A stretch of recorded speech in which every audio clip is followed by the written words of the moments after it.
Welcome to No Chains Needed. I'm Gabe, bringing you a little bit of a different video today. So me and a couple of the other guys from No Chains Needed, we went to Joplin Disc Golf Club League. It was random doubles. You drew cards, and if you had the same number and color, you were partnered up with that person. So we had Nate paired up with Isaac Byrd, and Chris paired up with Forrest Barnard.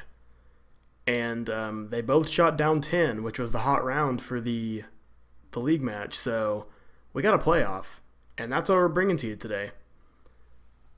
Now, they both shot down 10, which is pretty respectable score. They're probably all going to tell you, oh, we're not happy with those scores, but it's solid. It's not bad.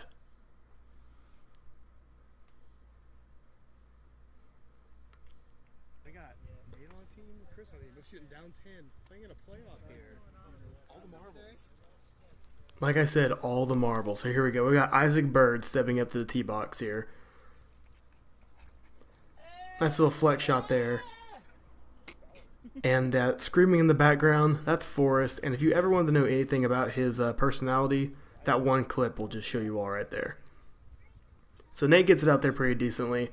It's probably going to be about a 60-footer. Chris goes super high. And it might be because of the raging headwind we had here. For the entire round, the doubles match, it wasn't super windy, but as soon as we got to the playoff, it got really windy. So Forrest is going to see if he can get him any closer than what Chris was, because he landed short of that tree. Like he wanted just a little higher, and it would have been perfect. So they're probably looking at like maybe like an 80-footer, 70, 80-footer, and you can see the grass moving. The wind's pretty crazy.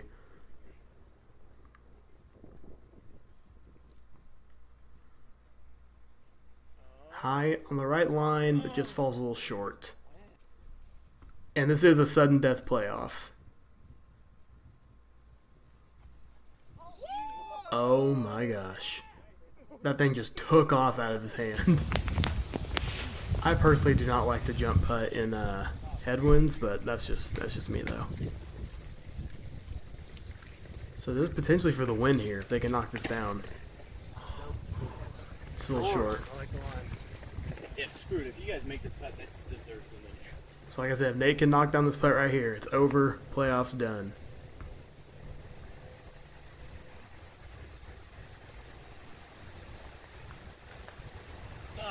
But how exciting would that be if we just ended it on the first hole? We're going to the second hole. And this is the back nine of McClellan. That's not good. Isaac, get that forehand So it's like 19 through 27. So this is hole 20.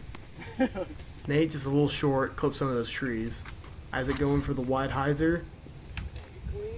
Oh my gosh! It's a little inside, hit a little bit of trees up there, but it's probably looking like a 35, 40-footer.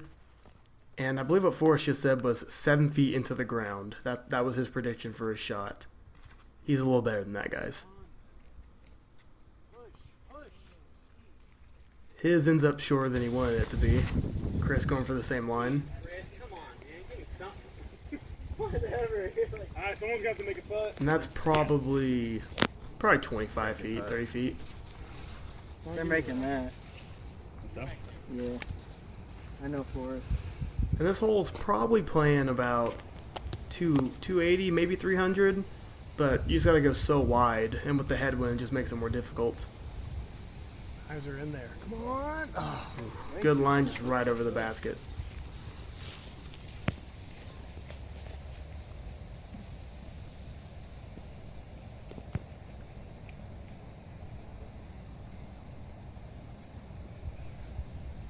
Yeah, just a little nose down angle just kind of made it drop out of the sky. So this is looks like a 25-footer for the win.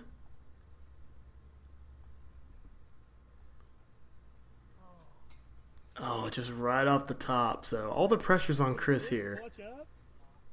And every time we've turned on the cameras for No Chains Needed, Chris has got that victory. So let's see if he can just seal it here. And he goes high too.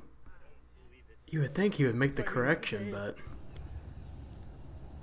they make the comebacker. Hey. So we're going to another hole. Chris, how Nate was your will disc tap on? in for him and Isaac here. And we're moving on to hole 21, I believe. This one's probably playing about, I would say about 340. Just a straight shot. Trees on the left and right, you just want to get past them. Nate gets the turn with the Warhorse. His little beat in, and it just never came out.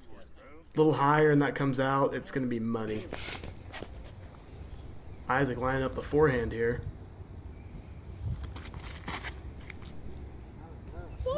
And he was probably expecting a little turn out of that, which, I mean, to be expected with this headwind, but just didn't get any turn on it.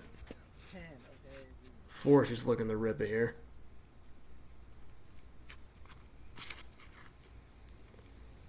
And that is on a pretty good line. Needs the hyzer out. Oh my, and it just hits the one tree stopping him from skipping next to the basket. Chris, that was not a correction. So Chris and Forrest were talking about this hole because in their actual round, Chris hit that same tree. He's like, "Oh, I'm gonna make the correction," and just did not correct it at all.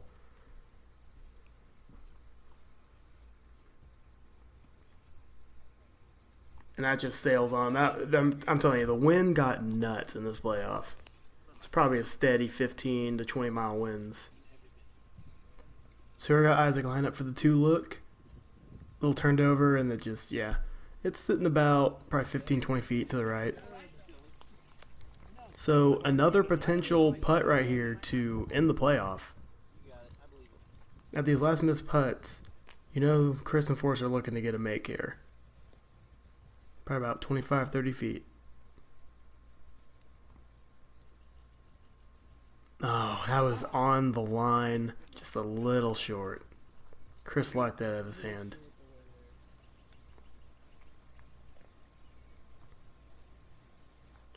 Forrest getting a read for the wind here.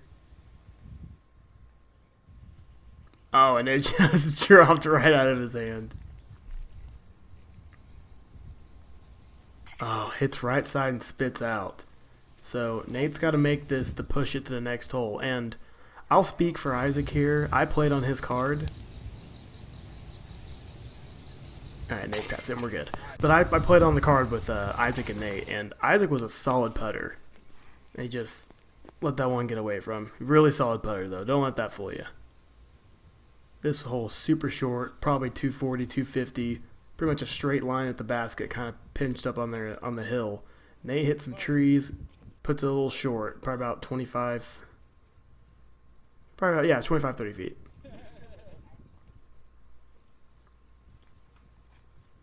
It's on a good line, a little bit of air bounce there, and that's got him a little closer to Nate, I believe.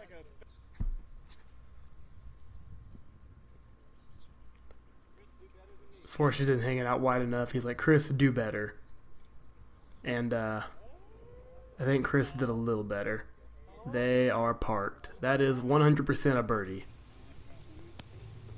So, once again, Isaac and Nate have to make this putt to move on to the next hole. And yeah, that's just a shank to the right. It happens to the best of us.